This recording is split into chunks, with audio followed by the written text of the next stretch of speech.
Hello, welcome to Graphic Policy Radio. It's the Venture Brothers podcast, and today we're covering Season 7, Episode 7.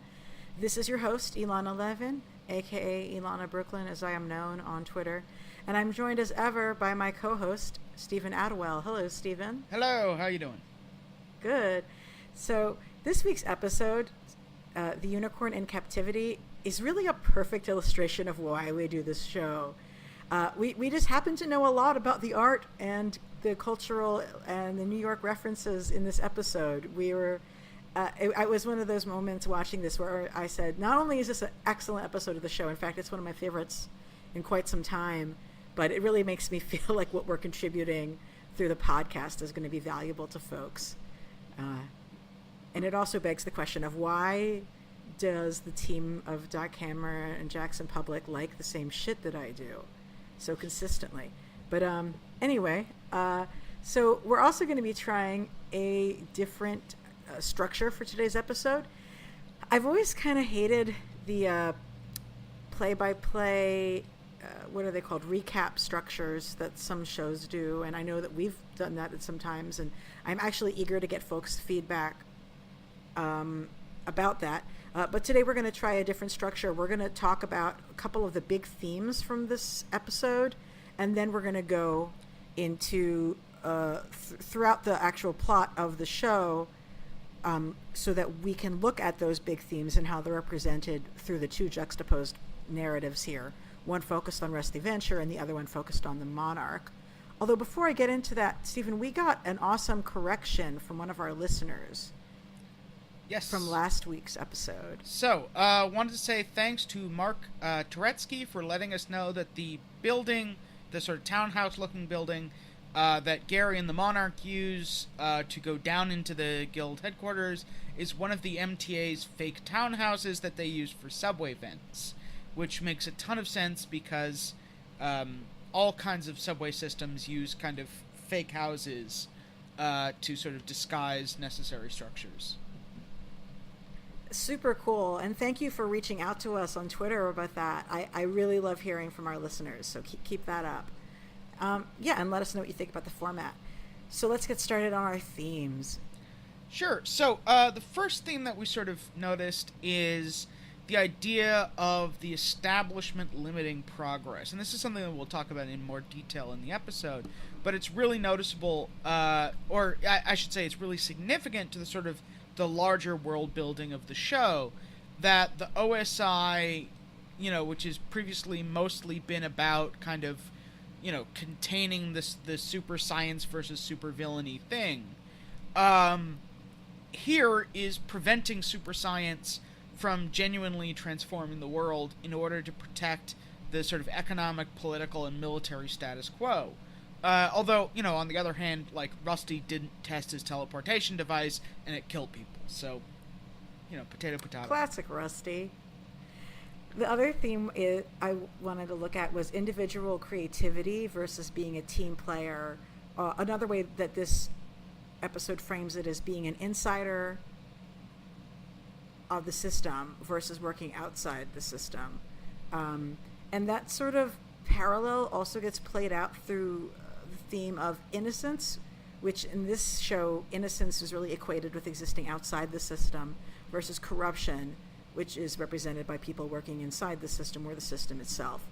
So this episode really wanted to make sure that nobody could possibly miss the metaphorical significance of the title of the episode.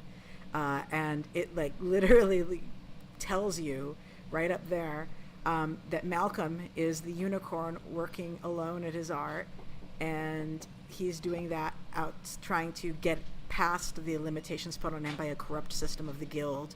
In this case, it's the guild-sponsored heist itself has been corrupted. It's a heist within a heist.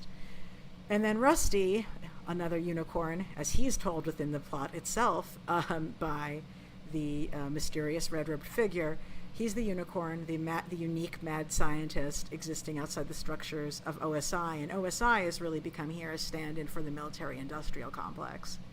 And Rusty is put to make a moral choice between independence and danger versus corruption and worldly pleasure. And then the last big theme of the episode is really showing the dehumanization of people who aren't men and how commonly that is a factor of the systems that people are participating in.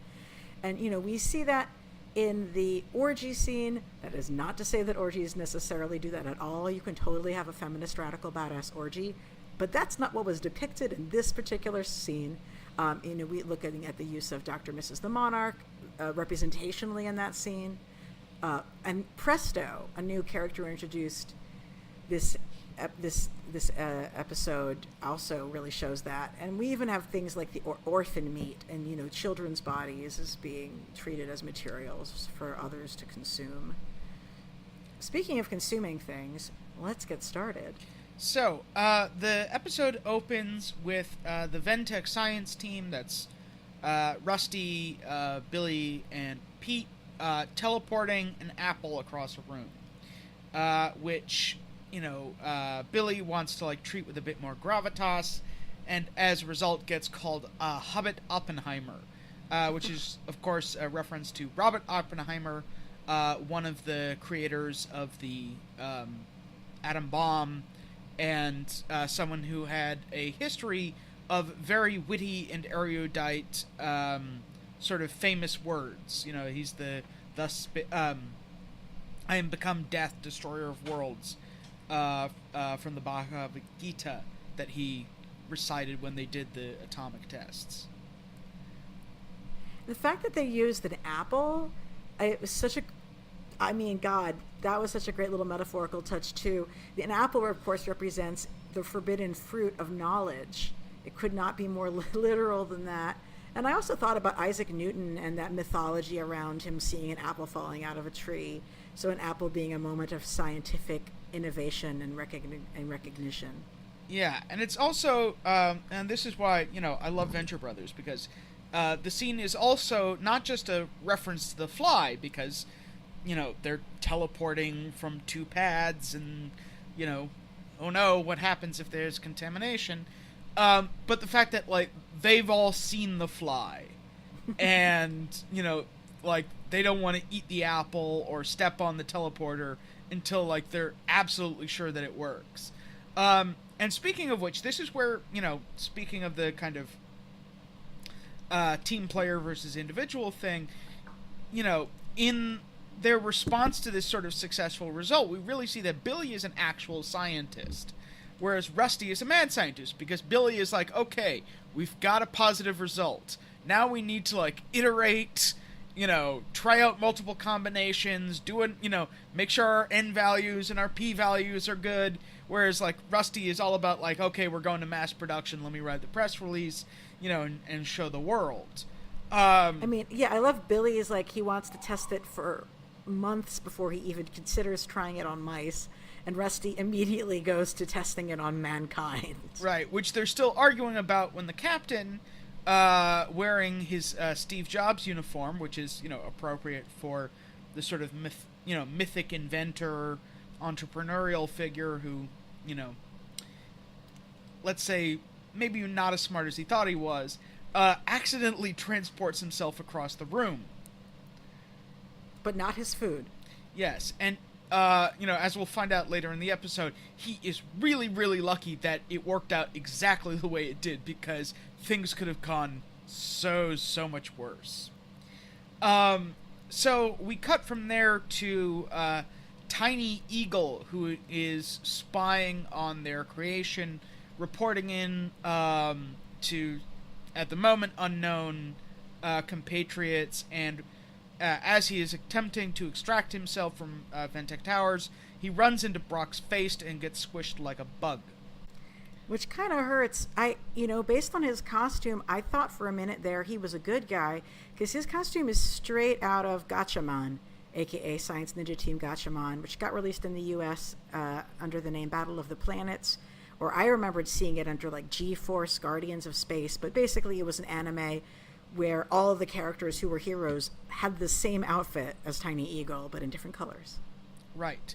And Tiny Eagle is actually not a new character for this episode. He is a long-term sort of ally of Phantom Limb, going back to season 1, episode 10, the tag sale episode, where Phantom Limb mentions that Tiny Eagle told him that the Monarch and Dr. Girlfriend were breaking up. And then in season 2, episode 1, where he's intercepting the Monarch's messages from prison on behalf of Phantom Limb. So that might have some interesting repercussions going forwards. Yeah, Phantom Limb being tied to the heist within a heist is a good point. Would make a lot of sense. So meanwhile, the Monarch doesn't like the idea of filling in on a team. And I was like initially like, oh no, please let him not be backsliding on supporting Dr. and Mrs. the Monarch, because like clearly this is her like having gone out of her way to like pull some strings on this, and he's being difficult.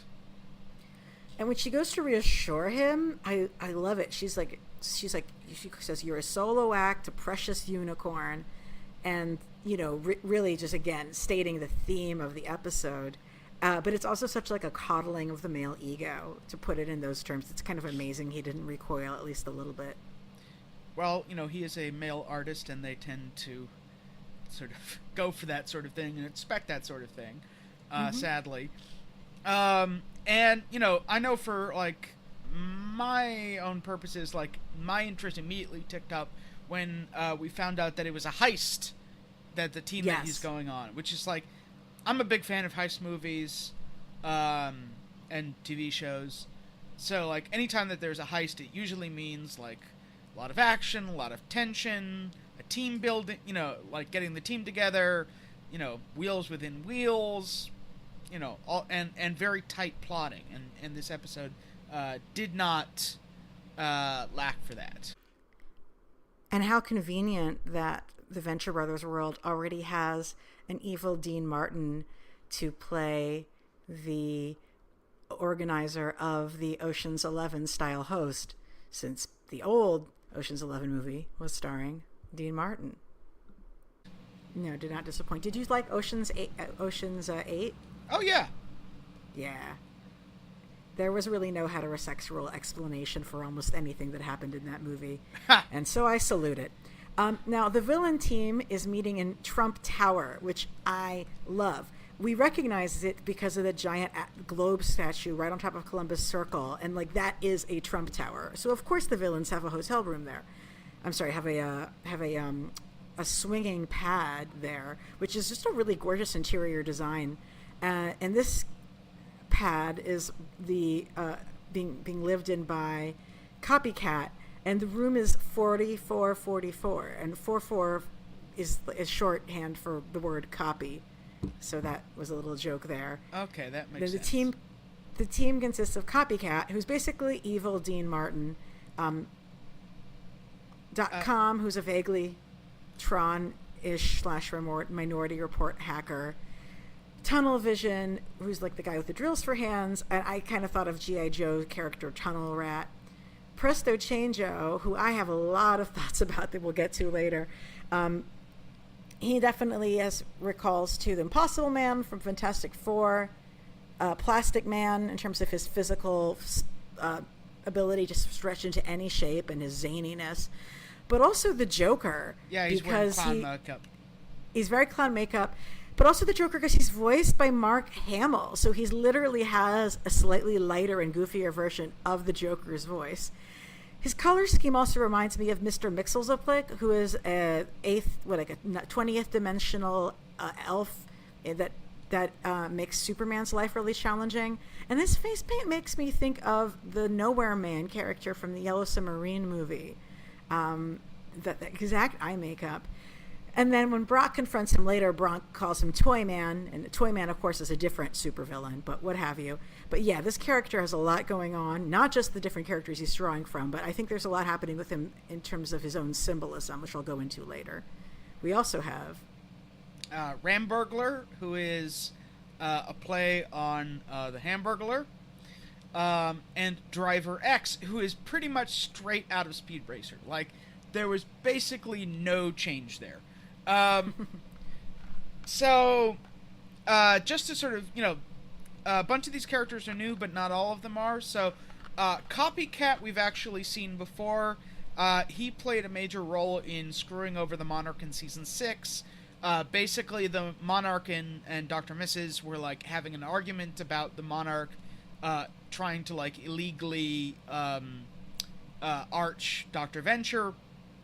So, like, Copycat contrived to have the Monarch basically, like, he spilled something on his clothing, and then like offered to give him a change of clothes because his apartment is right downstairs from Wide Wales. And then while the Monarch was changing his clothes, Copycat basically put on his costume and like made a bunch of duplicates of himself and like busted up Ventec headquarters while simultaneously showing Dr. Mrs. the Monarch what quote unquote the Monarch was doing in an effort to break up their marriage. So it's kind of suspicious already that like the Copycat wanted the Monarch specifically. .com and Tunnel Vision we've seen in background scenes in the Guild of Calamitous Intent, specifically in the Jaws homage episode. Tunnel Vision was the guy who tried to claim the fake bounty on the Island of Rats. And, you know, they explain their heist is, in fact, they're going to heist Ventec Tower and steal the teleportation device that Tiny Eagle told them about. And this is, you know, the Monarch getting to perform his expertise and his art. And he can either do this inside the group as sanctioned by the guild, but of course what he wants to do is to go solo and express himself outside of it. Although I also have a question for you, like why do you think the guild is so invested in getting this? Is because it's the dangerous weapon that that OSI thinks it's going to be, or is there anything else happening? I mean, keep in mind, right, we learned last episode that one of the major ways that the guild finances itself is that it takes a cut of the stuff that its villains steal. So, you know, you're talking about one of the most valuable technologies in existence. Mm-hmm. So, you know, you know, I think that's kind of the difference between them and OSI is like OSI is doing this to protect the status quo. The guild just wants to sort of profit from, you know, from essentially parasitical activity. Right? Mm-hmm. You know, even though they also are clearly involved in super science because they make, you know, electricity guns and stuff like that.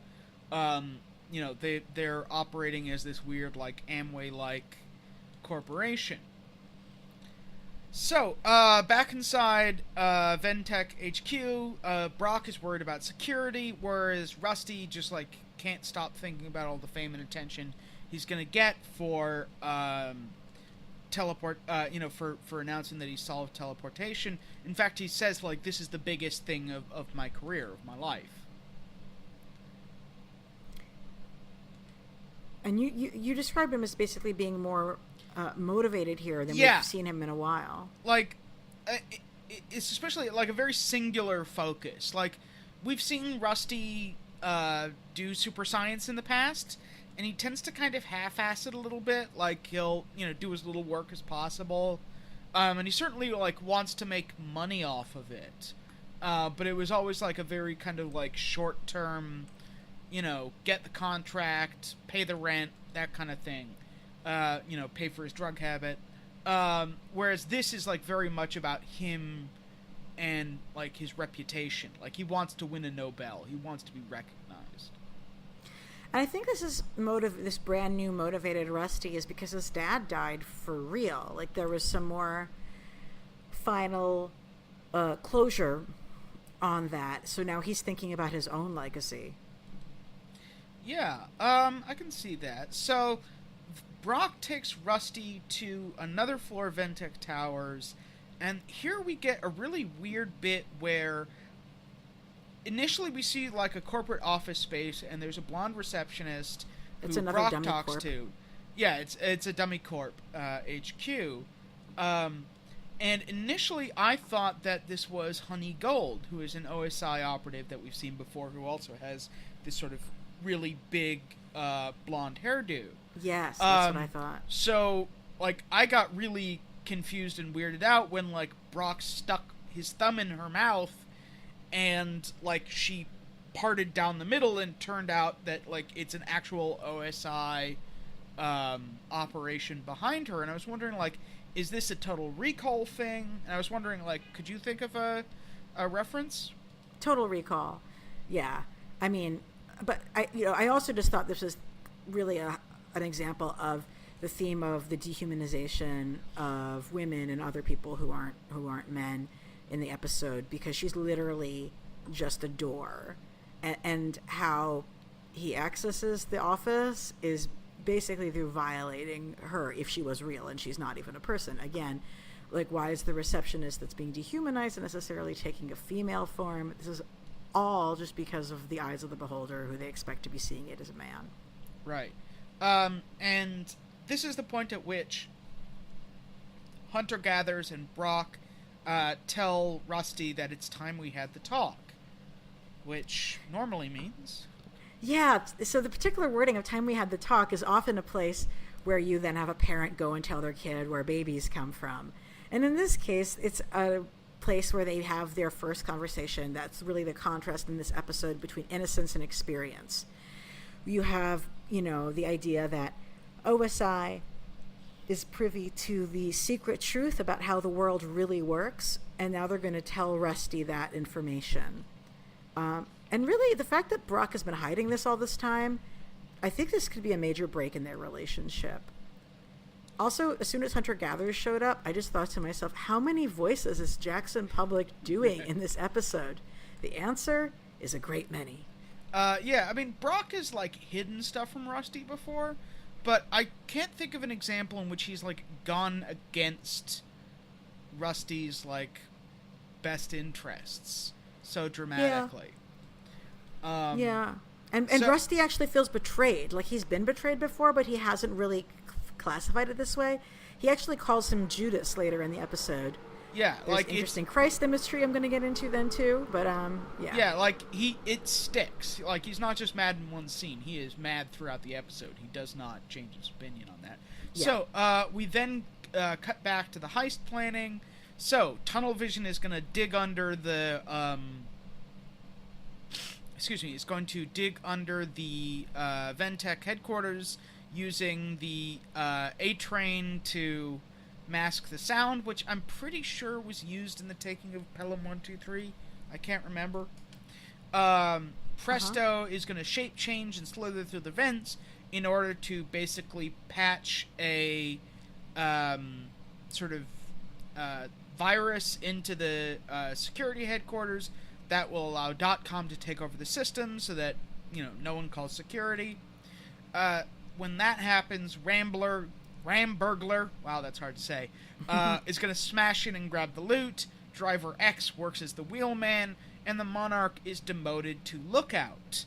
And this naturally kind of pisses off the Monarch because, he believes he should be in charge of Rusty because he's been arching him for decades. He knows the man inside and out, down to his sleep number, which is a 25 soft, in case you were curious. And he wants to, do the classic villain stuff. He wants to, make an aerial assault and give us big speech and laugh maniacally, as he is very good at. As opposed to, their stuff, which is very sort of professional but utilitarian. And notably, the team does not react well to the Monarch sort of trying to take over and grandstanding. I think you mean artistry. Sure. Well, I think, it's a bit of both. Now, this is where we get to one of my favorite scenes of the episode. And, I really want to sort of stop and talk about this for a minute. So, Hunter Gathers tells Rusty that he wants him to scrap the teleportation. And what he explains is that, look, if you establish teleportation, that massively disrupts the economic foundations of, sort of late capitalism, right? You don't need oil anymore because no one needs to drive anywhere. You don't need transportation anymore because you can instantly, move from one place to the other. So the auto industry goes, the airline industry goes, and so on and so forth. And actually, one of the things that the AV Club mentioned that I thought was actually a good parallel is that this is fairly similar to the urban legend of the gasoline pill, which goes back, to like the early 20th century, which is this idea that, someone's invented a pill that turns water into gasoline, but it's being suppressed by the powers that be because, the oil companies would go bankrupt. And I think this is particularly interesting for a show that's very much about, like, the promise of super science in the 60s.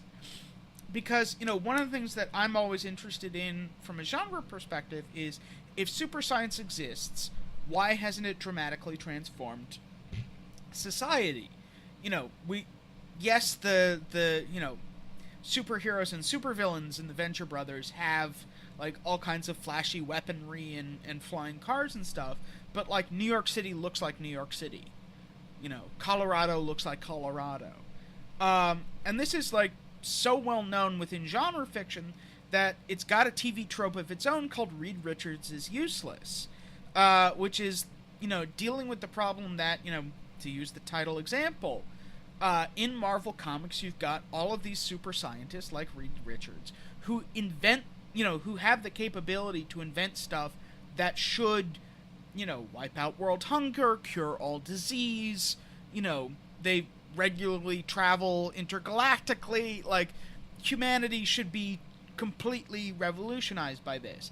But because the, like, conceit of the Marvel universe is that it's our universe with superheroes in it, that they can't have the impact that they're supposed to have, which either leads you into this weird kind of, like, maybe Reed Richards is actually kind of a villain because, like, he's holding back inventions that could save lives and, advance the, humanity as we know it, or, all kinds of sort of, like, not really satisfying explanations that, like, yes, there's super science, but it's, like, too expensive or impractical to mass produce. But then you kind of think, well, if you're smart enough to design the stuff, like, invent the stuff, surely you can figure out how to mass produce it. Like, that's the less difficult step. Anyway, and this really changes the way that we think about the OSI, right? Absolutely. If the OSI, yeah. Go ahead. If the OSI is doing this, then the OSI has a specific mission, which is to maintain the status quo. And I think that it really makes OSI not just, oh, hey, this is like a G.I. Joe parody. OSI is a stand-in for the military-industrial complex that wants to support the continuation of the oil industry and therefore the end of the world. Right. And, especially in comics, one of the things that this sort of reminded me of is Warren Ellis, who is a very famous British comic book writer. He did The Authority, he did Stormwatch, he did Planetary. He writes like 10 issues and then drops something. One of my pet peeves about the guy.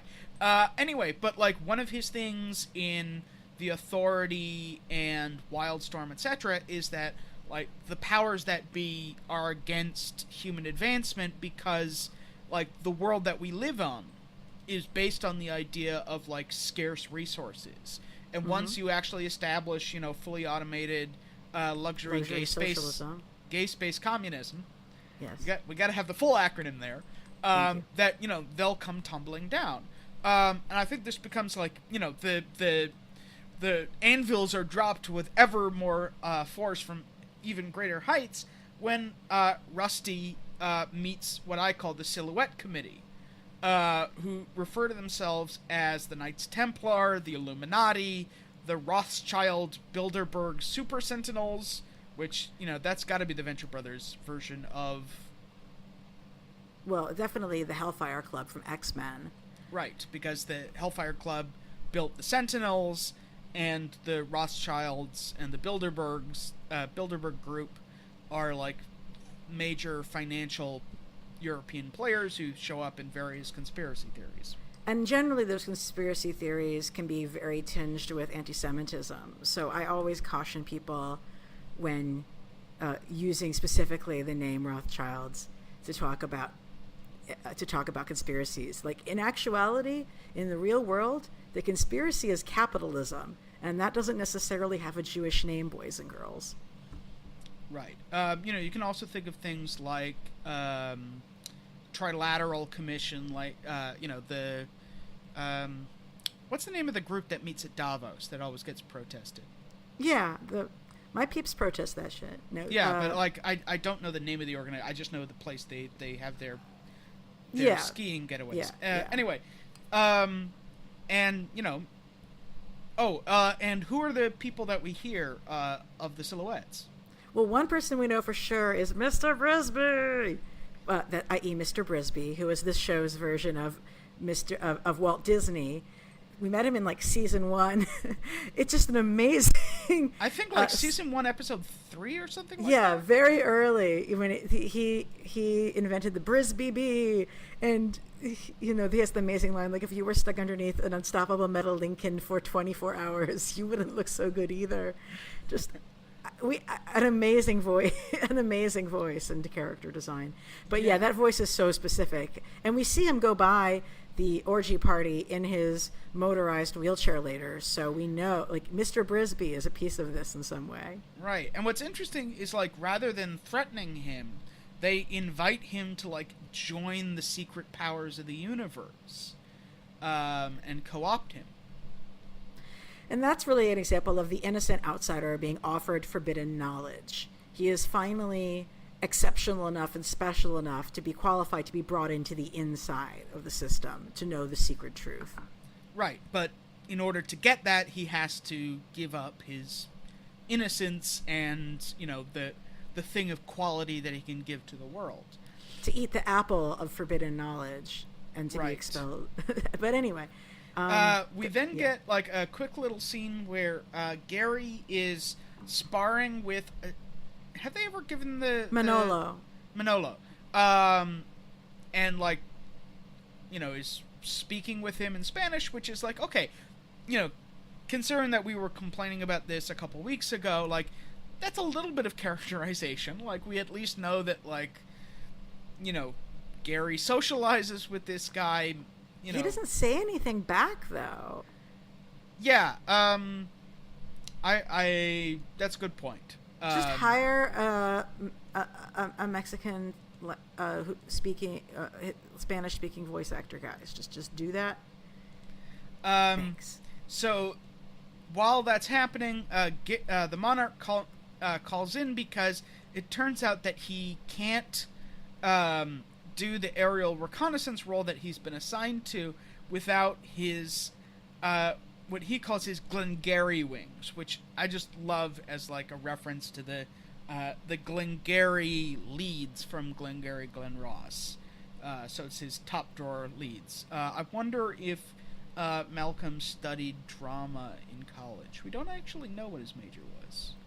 But it sure seems like he did. Oh, wait. I think he was actually in creative writing because in the episode where we see Rusty at college, he mentions that like he was in a writing class with someone who like had this big poem about the monarch and he crapped on it. Wow. So, okay, yeah, he was probably a creative writing major. Okay, so we then cut to Rusty wearing both a tuxedo and a blindfold, which is an interesting combination, getting driven out to a big house through woods and into the hills. And it's the Cloisters. It definitely what we're seeing is references a number of things, but the building he enters, and then certainly once we see some specific scenes from the interiors, like the atrium spaces, he's being driven to the Cloisters museum. Well, in this particular show, it's not a museum, it's a house. You may have seen the Cloisters in its last animated form watching the amazing TV show The Gargoyles, that cartoon from the 90s. The Cloisters Museum is owned by the Met, but it consists of actual cloisters that were brought to New York from Western Europe. The abbeys were literally disassembled stone by stone and shipped to New York City by the Rockefellers and reassembled in 1934. And you can visit it, and you should. It's actually one of the coolest things in Manhattan. It's way uptown, and You can get there by the bus. you can, or by train, even though it's a little bit more of a schlep, but it's worth it. And the collection itself actually is interesting. I only learned this doing this most recent research. The collection itself, not the buildings, but the actual artifacts, was originally amassed by a lone collector who wasn't even a particularly rich person himself. And it's interesting because the way the museum has always been presented is that it was this project of the Rockefellers, and then J.P. Morgan chipped in, i.e. a project of people who are the creators of the biggest banking systems and financial systems in the world. But the actual creative work was actually done by a lone, inspired individual, not unlike the monarch himself, perhaps. Right. So when Rusty arrives at the Cloisters, he is greeted by a valet in knee breeches, stockings, and a powdered wig. This deliberate anachronism is like very Hellfire Club from the Chris Claremont comics. And Ilana, you noticed something about this. Yeah, all the valets have the same face. And this is the first moment that I think it's clear that something uncanny is happening, and that perhaps what we're seeing isn't what's happening in the real world. Maybe this isn't real. I mean, there are clones in this world. That's the thing, is that in this show, like, I legitimately wasn't sure, because I was like, well, Copycat can clone himself. Like, how do we know that there are other people who can make identical copies of themselves? But it's definitely a sign of the uncanny in it. Yeah. Meanwhile, like, as Rusty's being driven up there, like, he's really taking Brock's betrayal personally. Like, he calls him a Nazi. I mean, he calls him Judas, like, and just earlier, and that's just a specific thing he hasn't said before, and he's mad, and he should be, like, even if Brock is right, and we don't know that Brock is, Brock should have talked with him about this before. Yeah.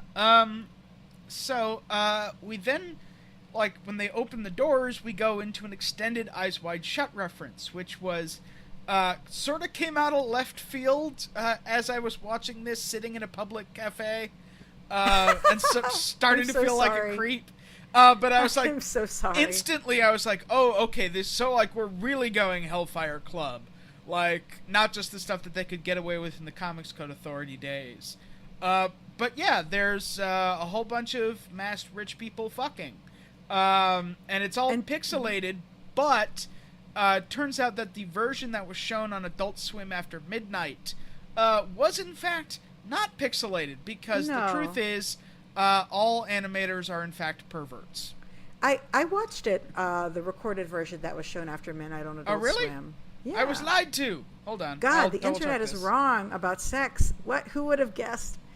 That's interesting. I don't know. I saw exactly the same thing you did.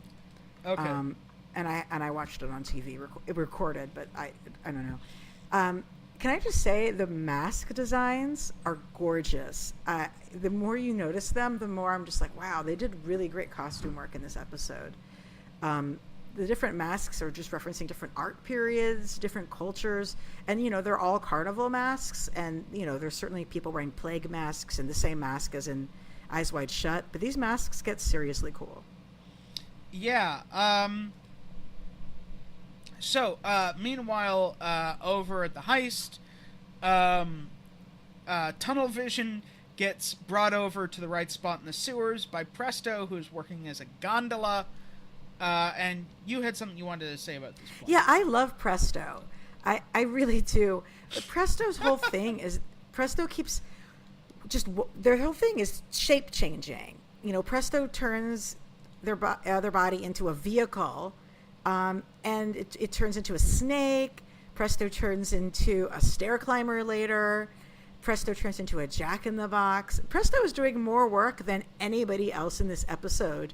And I think a lot of the visual gags are totally like they're Looney Tunes worthy Joker from Batman, when he's being written as funny, it's definitely in there. And so when he gets unceremoniously killed by Brock later, I was really upset. He's, just Presto is super creative, and it feels that everybody is constantly kind of creeped out and grossed out by Presto. Okay, so I found the thing. The iTunes and Amazon versions are uncensored. Wow.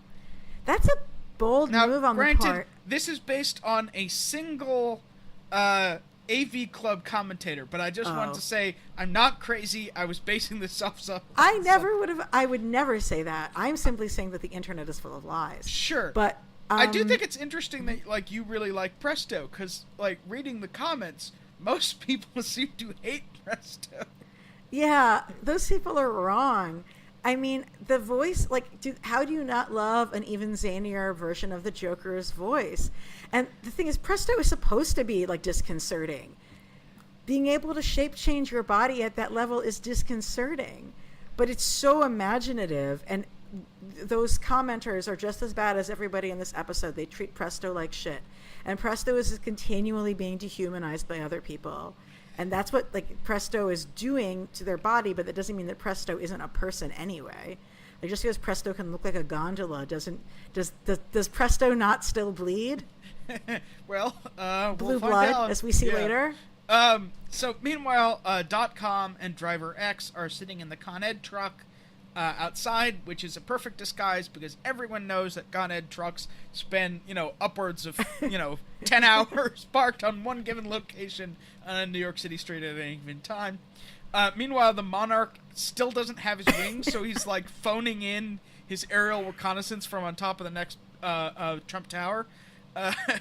I'm sorry, I'm still laughing at your joke. I just please let none of my friends who work for that union listen to this. Anyway, continuing. Oh, I don't blame the union. That's entirely because Con Ed is just a poorly organized company. So Rusty is, it's management's fault, not labor. It always is management's fault. Thank you. Yeah, they don't get to decide the scheduling.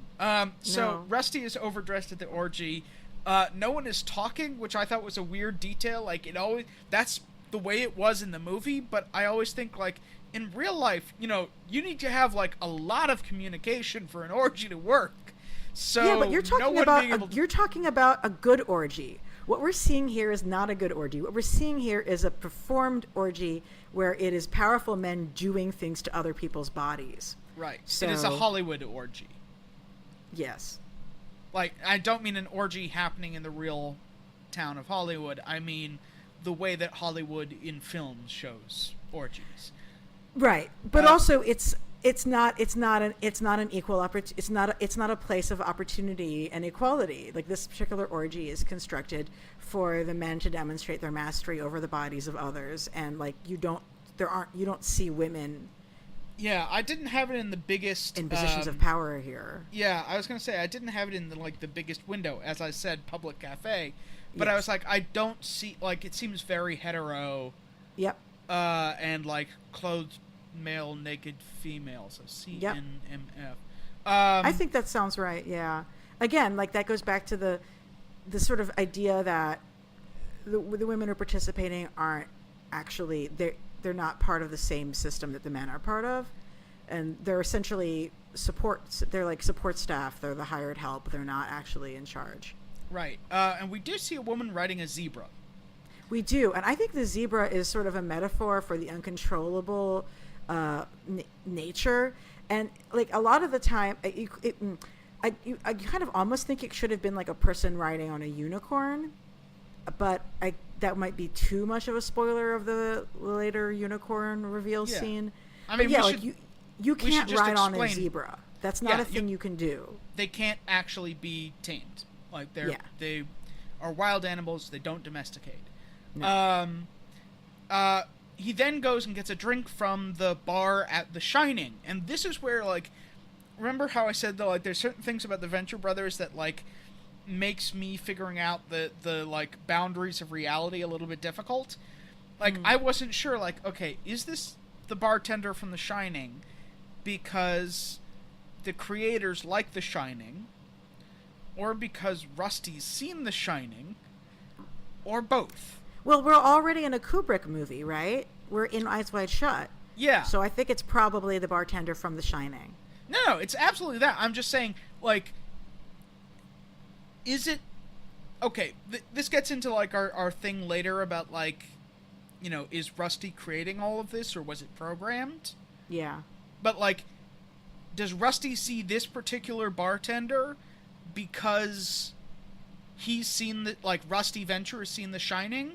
Or is it the bartender from The Shining because, like, Public and Hammer really like Kubrick and want to continue the homage? See what I'm saying? Yeah. No, I do.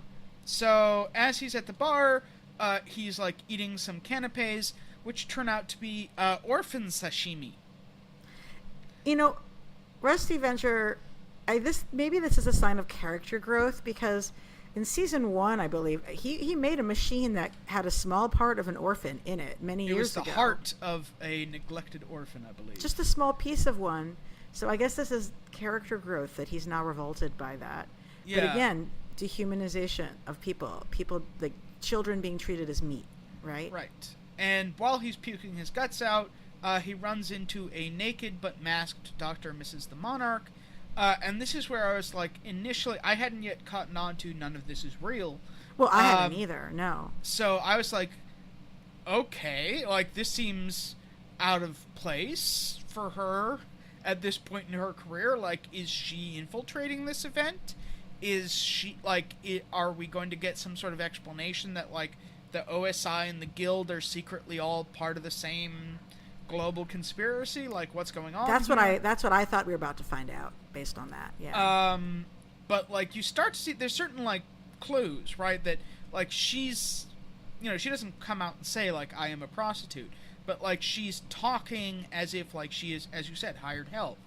And well, she says that they're working girls. Oh, right. Okay. Yeah. And she says that, you know, they're not part of this, I love this term, pseudo-religious capitalist crony club. And, like, just to, like, be any more clear about who this, like, secret orgy is of. Like, it's literally, like, big pharma, big oil, and big tobacco, you know, in a four-way.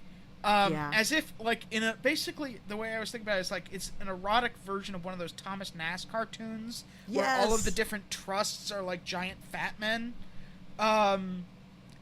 Probably not that different. No, you're right. This is what they would have done had they had the rights to be able to do so on a paper in that day and age. Right. So, well, at least a paper that was sold above the counter. Yes. So, meanwhile, at the heist...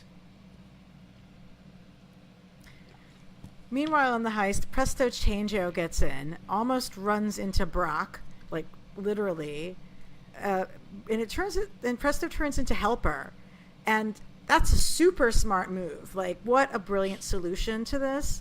But Presto doesn't actually know what Helper does or sounds like. So, you know, when it makes the wrong beeping noise, Brock knows what's up. But I think it's also interesting that Presto becomes Helper, because Helper is this constantly put upon, not human, but clearly sentient and emotional, and as we've seen from a recent episode, like, has the potential to be fully human, really, in its feelings and development. Like, Helper is consistently dehumanized. Right. The other thing that I noticed that Presto Changeo didn't get right is it can't change its coloring, and this is a direct reference to the Impossible Man. Yes.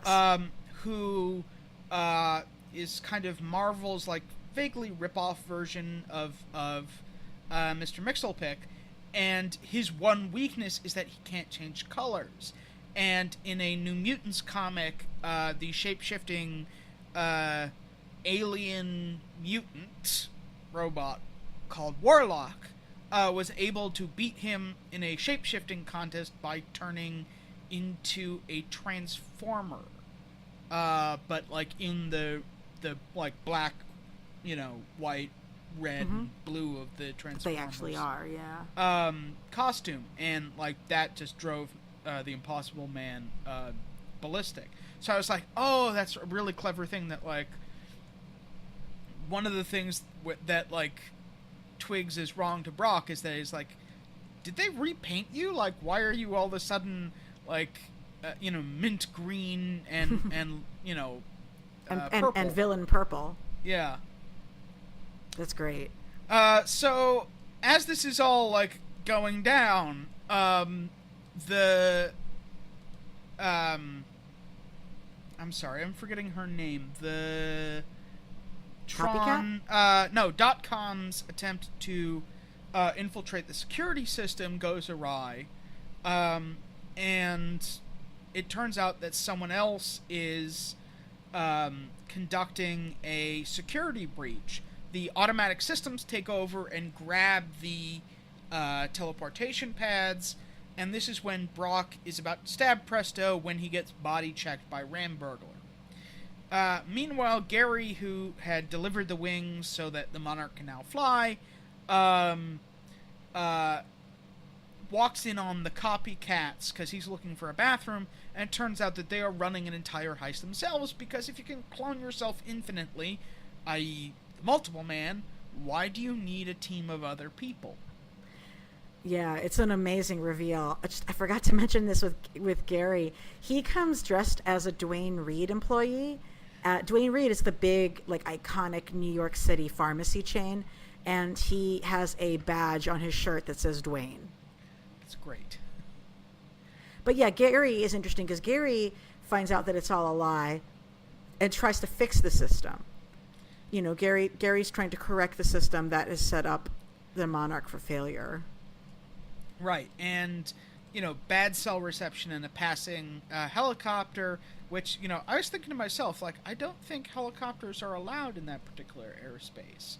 Because, No. like, there's very specific areas in Manhattan where you can and can't have helicopters.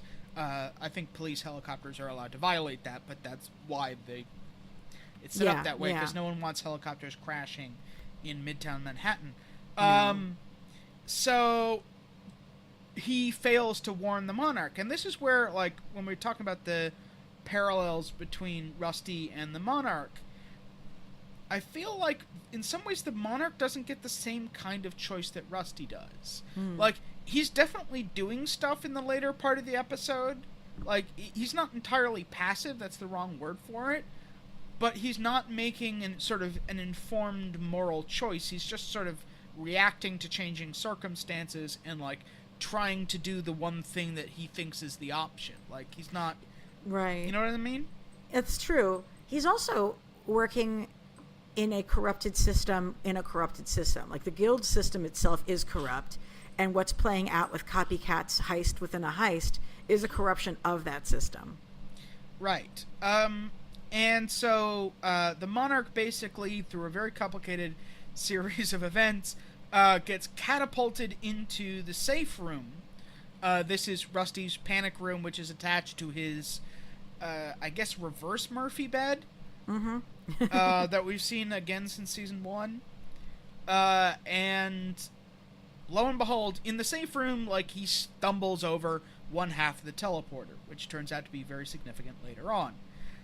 And then we switch back to the orgy. And Alana, take it away. Well, it's interesting, we have Rusty reclining, a veritable odalisque in the same pose as Burt Reynolds. The late Burt Reynolds, saluted from last week's episode, from the Cosmo spread. Not Cosmo, Playgirl.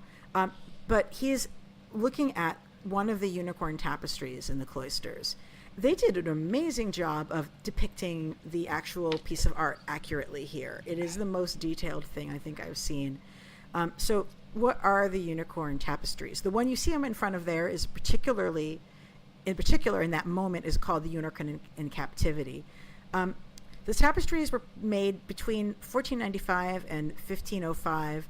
They were looted in the French Revolution, speaking of breaking systems. And they depict a group of men hunting a unicorn. They use a maiden to lure it, which is the traditional sort of mythology around how you get a unicorn. And it's really the story, like, there's different, it's a comic, right? The tapestries are pieces of sequential art. Oh, yeah, that's a good point. That you read as you go through the room We don't know exactly how they were hung in the first place, but there's a series of panels that tell the story of the unicorn hunt. You know, at one point they bring in the maiden, who is the only one who can successfully lure a unicorn. Because she's pure. And because she's pure, and apparently, like, they have some concept of that. You know, and the maiden in this particular allegory is Dr. and Mrs. the Monarch. She represents the maiden because she's being used to lure to lure Dr. Venture. Rusty? Yes, thank you. Into going into containment in the system. Well, I'm getting a bit ahead of myself here, but yeah. So the tapestries are an amalgam of pagan mythology and some Christian symbolism written onto them. But that last panel, the one we see most clearly in that scene, called The Unicorn in Captivity, is probably from a different set of tapestries than the Hunt of the Unicorn. Certain art historians postulate this, including myself who agrees with them, because it's in a different style than the others. The other tapestries have a much better sense of perspective, whereas The Unicorn in Captivity is quite flat and is almost medieval in just showing a figure surrounded in a field. It's being treated in the series. It's being treated in the show as being part of a series in which this is the final cell of the sequence. From the Met's own website, they describe the tapestry in this way: a unicorn is tethered to a tree and constrained by a fence. But the chain is not secure and the fence is low enough to leap over. The unicorn could escape if he wished. Clearly, however, the confinement is a happy one, to which the ripe, seed-laden pomegranates in the tree, a medieval symbol of fertility and marriage, testify. The red stains on the unicorn's flank do not appear to be blood, as there are no visible wounds like those in the hunting series. Rather, they represent the juice dripping from the bursting pomegranates above. Because in one of the earlier panels, because in the last panel of the sequence that we know to be part of the sequence, the unicorn is stabbed. It's killed, because that's what they do when they hunt a unicorn. So when people interpret this final panel as being part of the sequence, they're implying that the unicorn is resurrected. And they actually, the guy in the red robes, resurrected, aka Christ. So the guy in the robes who's displaying them, who by the way is also voiced by Mark Hamill, says, you know, the unicorn has been captured and brought back from the dead, and he's safe now. He's safe in captivity. So Rusty is presented with a similar choice too. He can choose the captivity that is marriage, i.e. captivity that includes sexual congress with the woman who he desires, the maiden in this case, who is represented by Dr. and Mrs. the Monarch.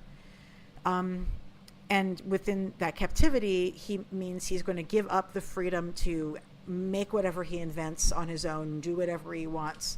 He's going to have to play by the society's rules. He's going to have to only invent what they want him to invent. And that they will give him pleasure and safety in exchange. But as I said, I'm sorry? I just thought of something. Uh-huh.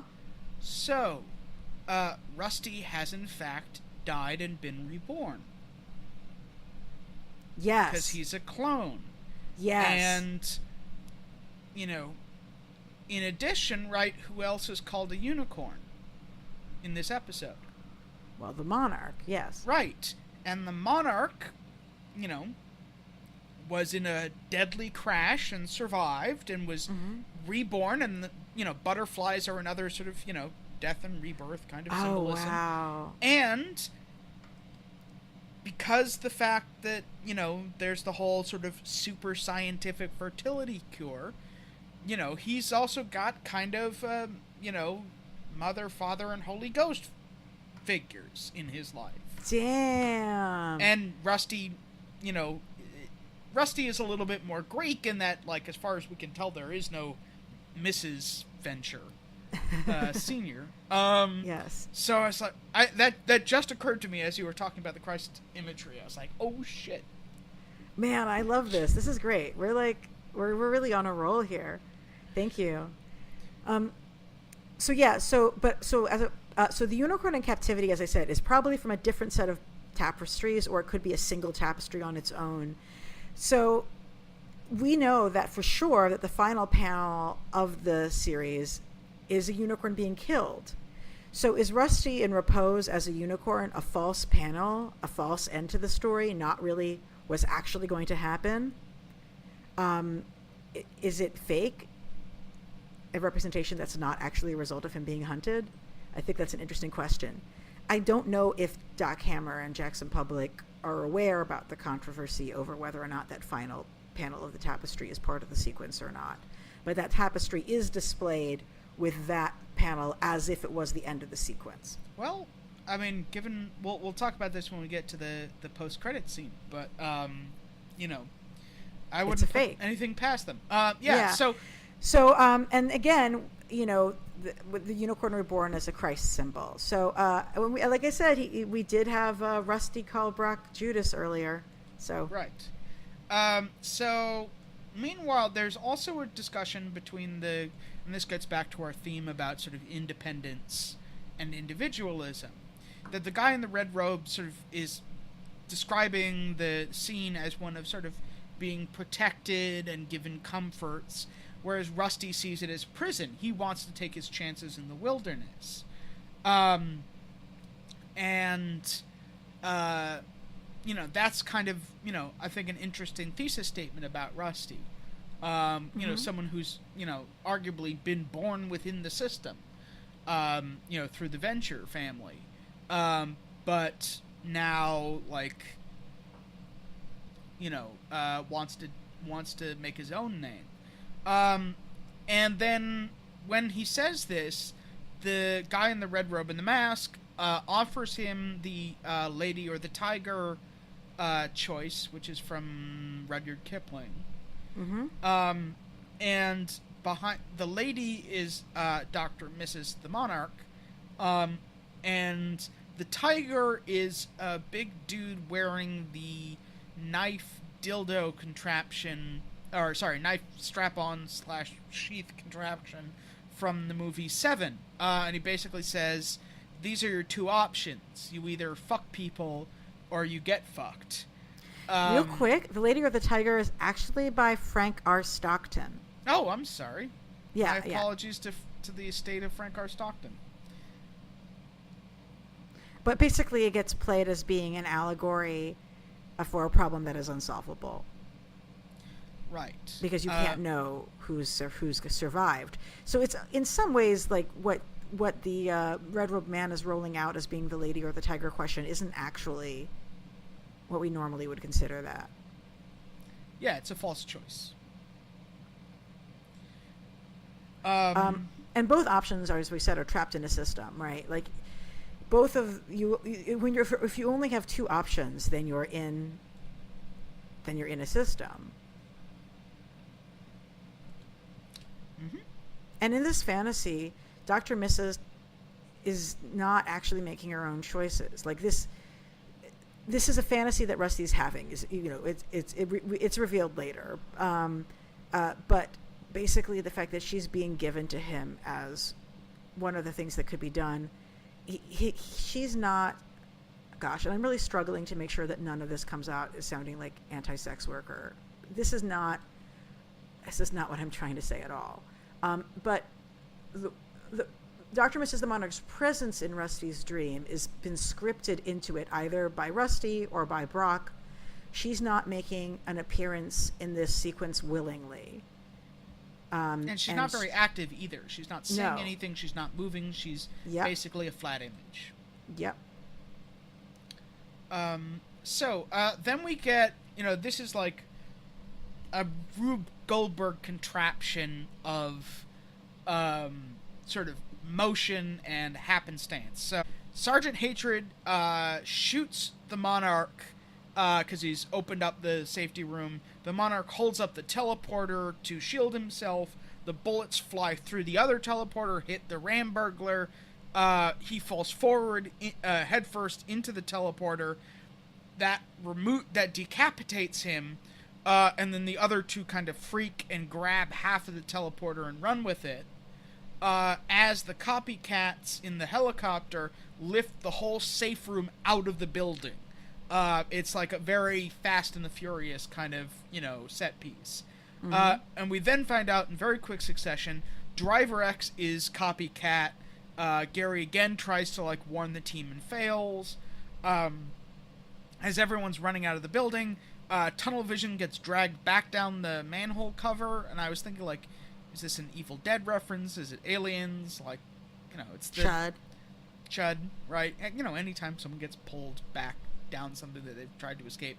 And then Presto Chain Show tries to distract Brock by turning into a Stairmaster. Yeah, because Brock is climbing out of the sewers, and then he climbs onto Presto as the Stairmaster, and it's so ludicrous. And Brock just stabs Presto in the head. We know Presto bleeds blue, and yeah, it's Presto is an object again, and Presto died to save the others. He died for our sins. Presto died for our sins, and maybe Presto is really the sacrificial lamb of the villain's plot.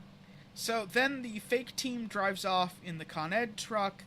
The helicopter with the safe room on it, the cable gets winged by a lucky shot by Hatred as he falls into the rooftop pool. The helicopter smashes into Copycat's suite, which I think is a Matrix reference. I mean, helicopter into the side of a big skyscraper. Oh, yeah.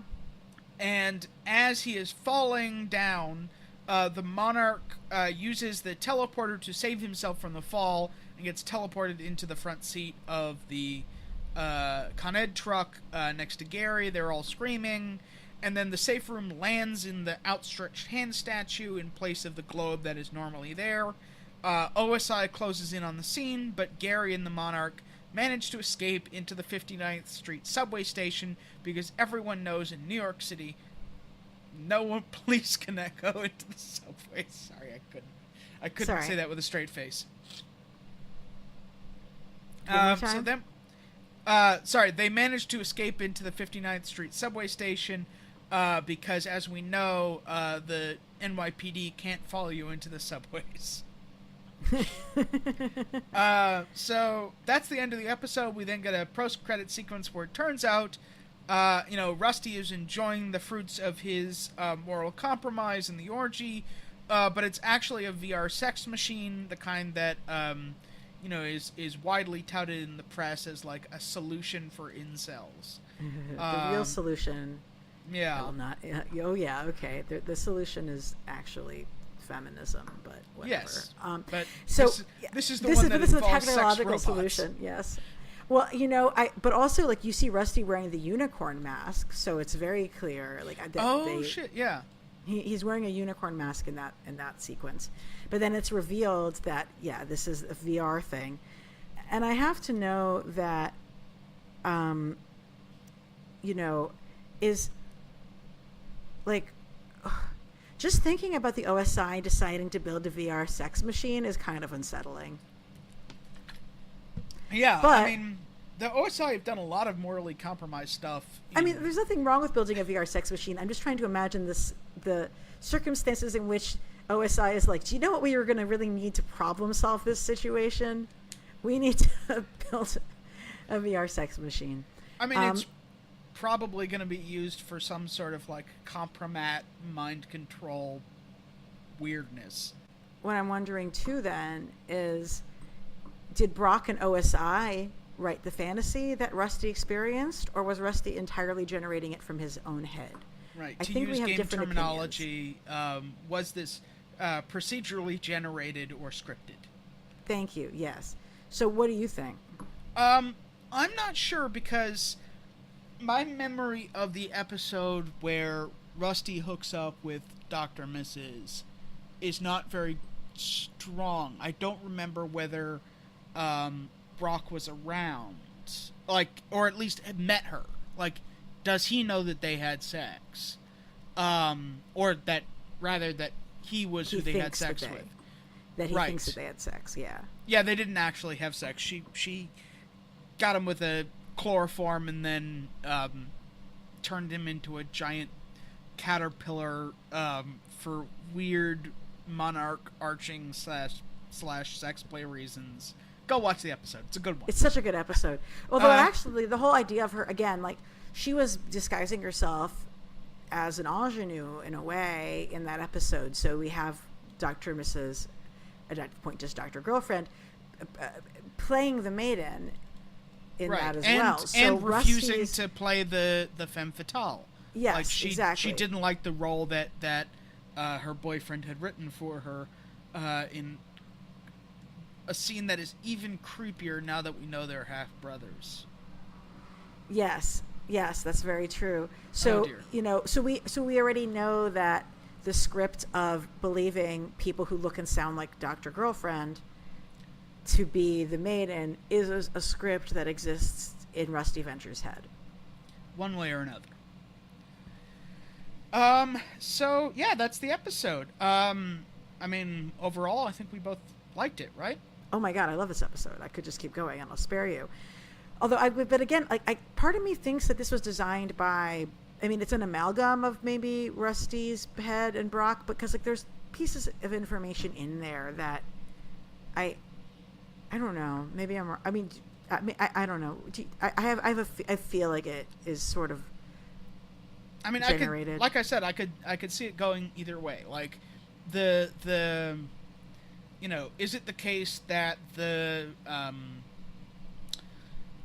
whoever they got to design this had seen Eyes Wide Shut, been to the Cloisters, and seen that Burt Reynolds poster and seen The Shining, or was it that these are things that they know that Rusty finds as touchstones?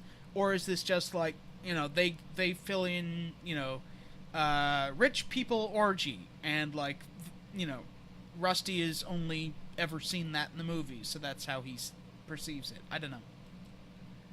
I think it's an interesting question, and hopefully we'll be able to have some more information about it. But yeah, this episode is so rich with symbolism, and I think that what it leaves us to question with respect to Rusty and Brock's relationship moving forward is really big and momentous, and the parallels between Rusty and the Monarch just keep coming more and more pronounced.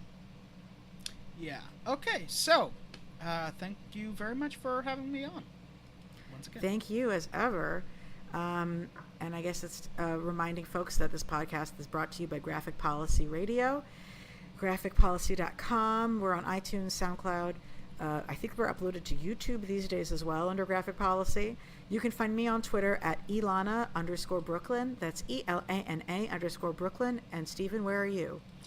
You can find me at Stephen Attewell on Twitter and at Race for the Iron Throne on WordPress and Tumblr if you are into the intersection of pop culture and history.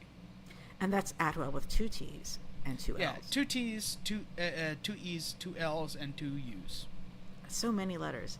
Yes. Okay, well, we'll see you guys next week, and it's us going to sign off. 1, 2, 3. Go Team Go Venture Team Venture Brothers. Oh, for God's sakes. I think we'll All get right. it. Next week, let's try a video conference so that we can actually sync.